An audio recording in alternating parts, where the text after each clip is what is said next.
você, leitor e leitora do Portal do Holanda. Eu sou Humberto Amorim e estou de volta para nós darmos continuidade a esse ciclo virtuoso de entrevistas com candidatos ao Senado Federal, ao governo do Estado e agora também ao nosso parlamento estadual e federal, né, que nós já estamos também circulando por aí. Mas hoje nós vamos entrevistar um político muito experiente, principalmente com a realidade da cidade de Manaus. Afinal de contas, ele já foi prefeito de Manaus e vem aqui conversar com a gente sobre o seu mandato, que já vai terminar como deputado estadual. Ele está deputado estadual e, logicamente, quais serão as lições aprendidas pelo candidato. E aqui está se propondo para ser reeleito e continuar trabalhando pelo seu nome, por você e por mim. Então, vamos descobrir isso já já. Serafim Correia, vocês podem ver aqui, já está ao meu lado, prontíssimo para conversar com a gente. Eu tenho certeza disso. Não vai embora, porque daqui eu não vou para lugar nenhum. Eu preciso fazer essa entrevista para você. E eu espero fazer as perguntas que você faria se você estivesse aqui no meu lugar.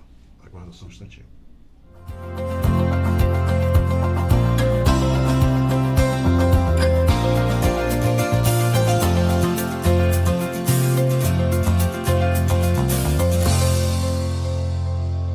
Muito bem, agora eu estou de volta para valer e ao meu lado, vocês estão vendo, estamos recebendo o querido Sarafa, porque é assim que carinhosamente ele é chamado pelas pessoas aqui no estado do Amazonas. Isso é para vocês saberem, vocês que estão tão longe da gente, nos dando também o privilégio da companhia. E é com ele que eu vou conversar agora. Já foi prefeito de Manaus, é deputado estadual e está aí na corrida desse desafio, desse grande desafio que é ser reeleito pelo povo do estado do Amazonas. Vamos conversar com ele. Eu sei que essa conversa vai ser muito agradável. Fica com a gente, tá? Deputado Serafim Correia, seja muito bem-vindo ao programa. Que bom revê-lo. Que bom que a gente vai, a partir de agora, como já fizemos em outras épocas, certo, aqui juntos, conversar um pouco sobre o que interessa para os eleitores, para aqueles que amam o estado do Amazonas como você. E eu gostaria de saber, inicialmente, sim, aproveitar a sua vinda, aproveitando a sua experiência, para saber o seguinte: a política no Brasil está sem rumo ou os políticos sem rumo estão fazendo da política uma situação que acaba dando um nó na cabeça de todo mundo? Eu acho que nós vivemos um momento de transformação. Esse vai ser um momento decisivo para o nosso futuro. O Brasil, de 85 para cá, vive o mais longo período democrático.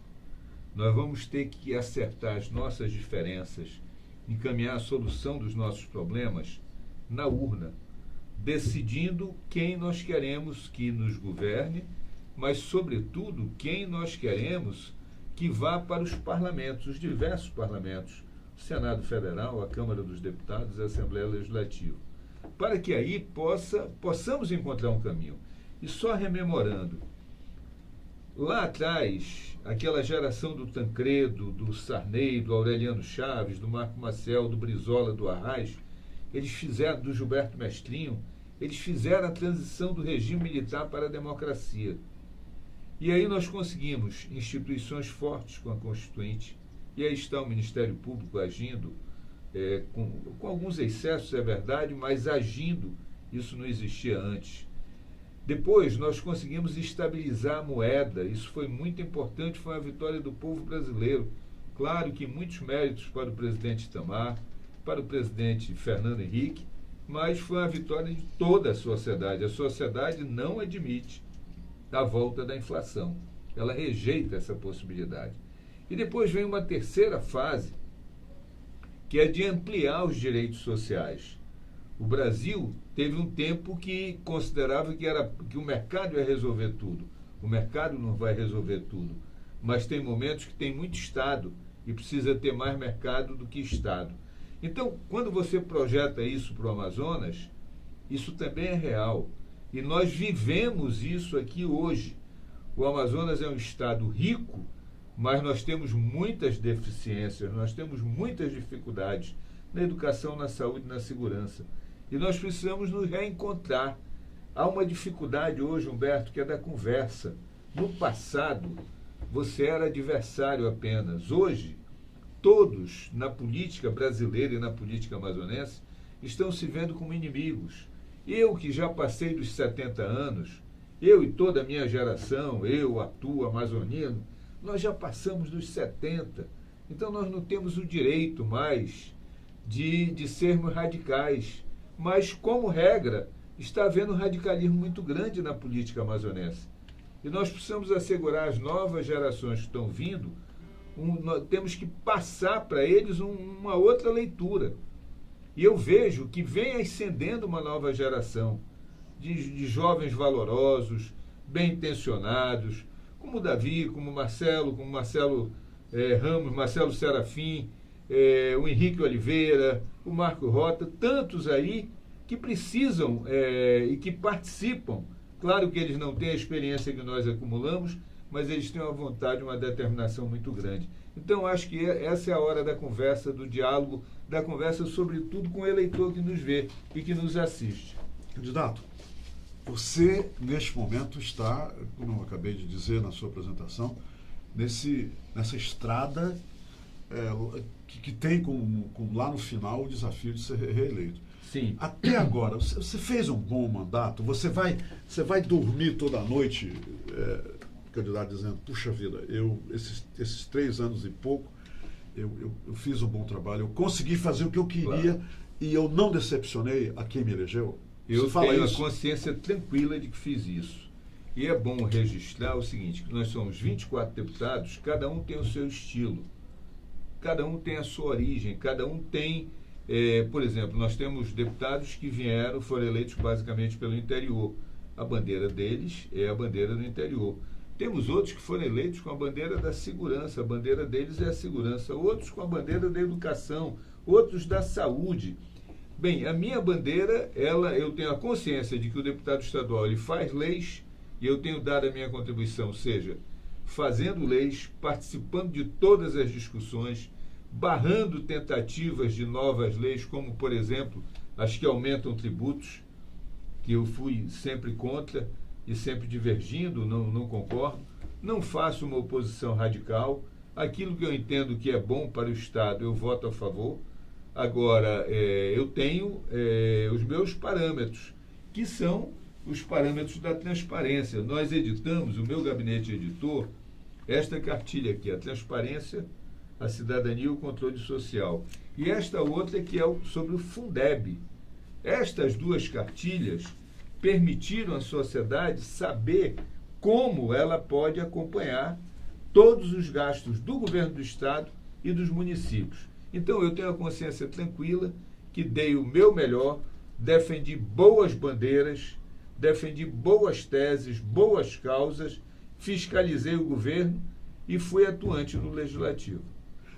Você mencionou o interior do Estado, né, que alguns candidatos têm a bandeira do interior do Estado, mas o deputado Serafim Correia é um deputado estadual, quer dizer, a sua gama de atuação tem que ser afetando para afetar todo mundo.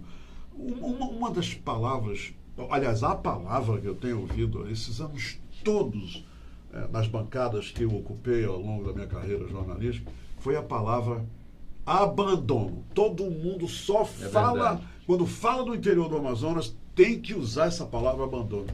Você usaria essa palavra também, Serafim? E você poderia nos dizer por que sai ano, entra ano, de 4 em 4 anos, é a mesma ladainha? O interior está abandonado. E isso não tem validade para acabar, não? Olha só, eu concordo com você, mas eu preciso pontuar algumas coisas.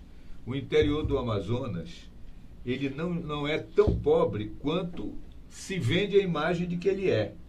E isso está me parecendo muito a seca do Nordeste.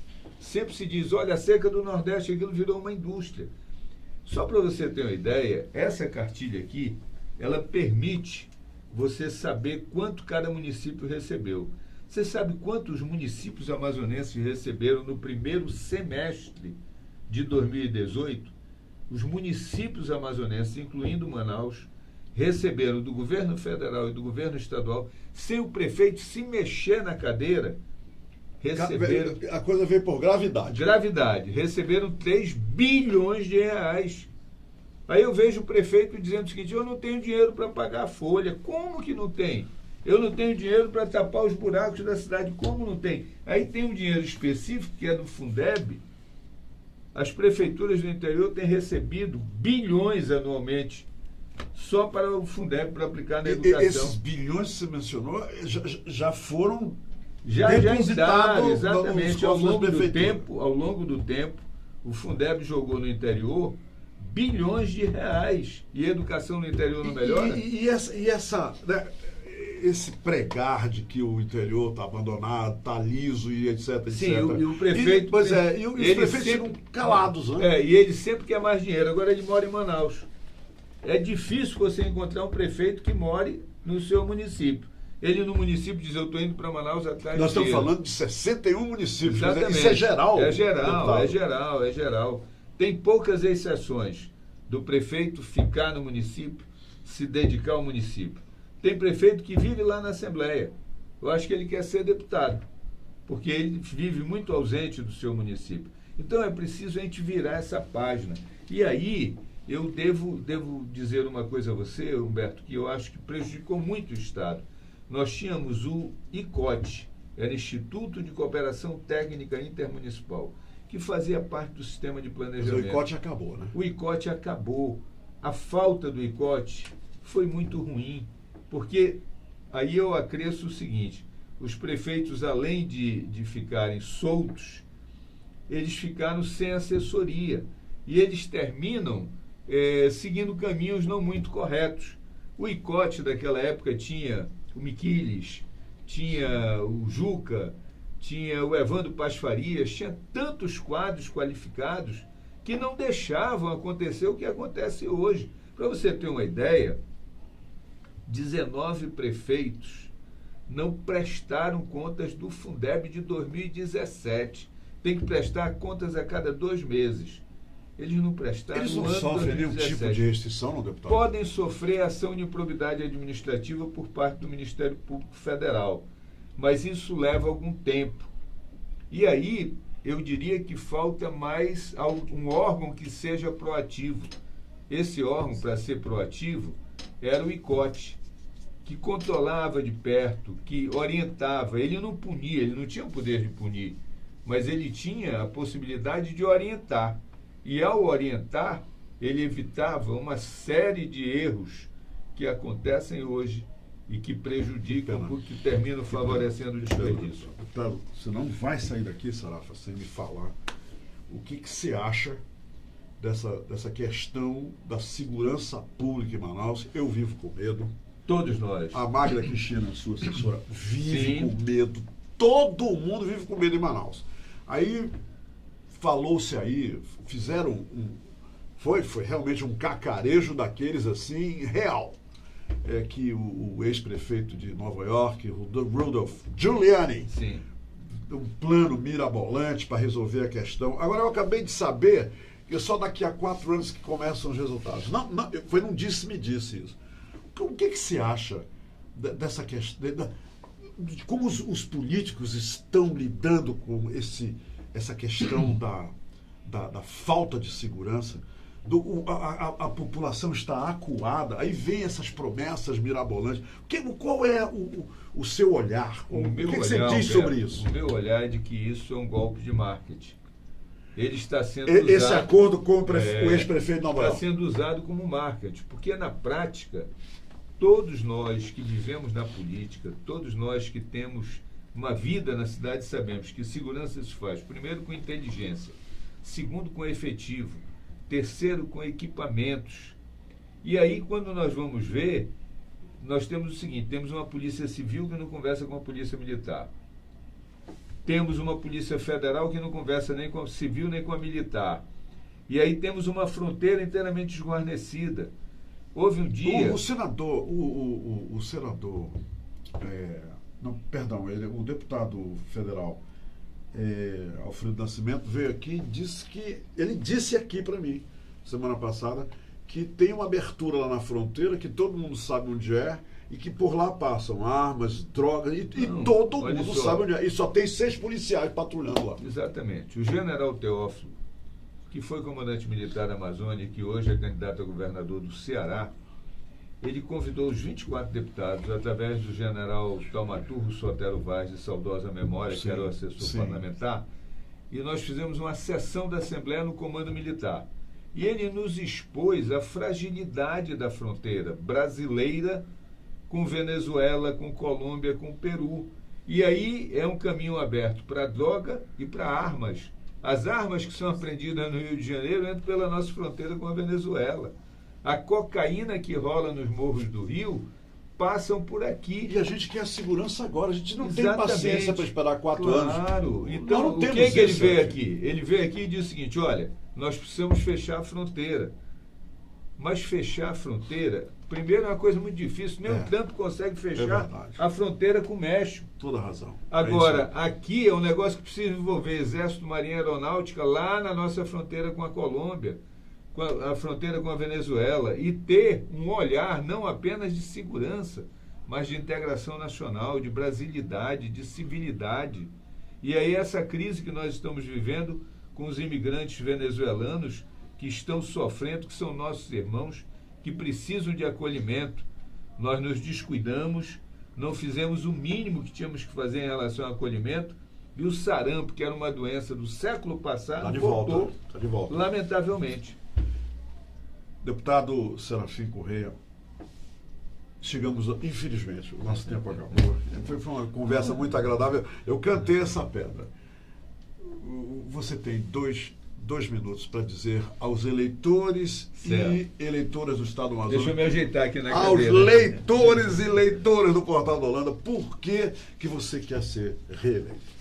Meus amigos, vocês que nos assistam, obrigado pela audiência. Por que eu quero ser reeleito? Eu tenho 71 anos. Eu fui 2 vezes vereador, fui prefeito de Manaus, antes tinha sido secretário de Economia e Finanças, estou deputado estadual, estou há 32 anos na vida pública. Entendo que o parlamento é o lugar onde você tem que pegar os mais jovens e tem que pegar os mais experientes. E aí tentar tirar uma média. Porque no parlamento estão representadas todas as correntes de pensamento. O executivo é aquele que tiver maior número de votos. Já o legislativo não. É cada grupo político. E ali estão representadas todos aqueles que pensam diferentes. Ali não tem 24 deputados pensando da mesma forma. Ali cada um pensa de um jeito. E eu entendo que com a experiência que eu acumulei ao longo desses 32 anos de vida pública, sem ter nenhuma condenação, sem ter nenhum problema, nunca me envolvi em mal feito, tenho a consciência tranquila de que cumpri sempre com o meu dever. Você é um ficha limpa puro. Puro. Posso ter cometido erros, e isso todos nós cometemos, e eu faço autocrítica dos meus erros, mas eu devo dizer que eu não tenho nenhum problema, nenhuma dificuldade. Sou candidato à reeleição exatamente para continuar fazendo o que fiz nesse primeiro mandato. Fazer leis da melhor maneira possível. Não apenas projetos que eu apresentei, mas projetos que foram apresentados pelos outros e que eu participei ativamente da discussão. Segundo, fiscalizar o governo. E quando você fiscaliza o governo, você ajuda o governo. Você não atrapalha o governo. Que bom que o governo tivesse um nível maior de aceitação à crítica. Isso vale para todos os governos. E terceiro, defender boas bandeiras. A bandeira do Fundeb, a bandeira da transparência, a bandeira de caminhos para o nosso desenvolvimento. Nós não podemos ficar eternamente dependendo da Zona Franca de Manaus e de uma canetada do ministro da Fazenda, que pode colocar tudo por águas abaixo de um momento para o outro. Então, amigos, é isso. É nessa direção que eu estou aqui, agradecendo ao Humberto, agradecendo ao Holanda e aproveitando a oportunidade para dizer que sou candidato à reeleição. Meu número é 40400. Muito obrigado. Obrigado, meu amigo. Eu que lhe Prazer agradeço. revê-lo. Muito obrigado, Boa Beto. sorte. Bem, minha gente, por hoje é só. Mas antes eu quero dar um recado para vocês. É o seguinte: acreditem ou não, ainda existem candidatos que tentam comprar o voto, tentam trocar o voto por alguma coisa, o seu voto. Então, eu não vou me cansar de repetir aqui no final de cada uma das entrevistas. Você tem, eu tenho, todos nós temos obrigação de elegermos. Que oportunidade nós estamos tendo agora, no dia 7 de outubro, de eleger os melhores, de eleger aqueles que são sérios, aquelas pessoas que realmente têm condições de me representar e representar você.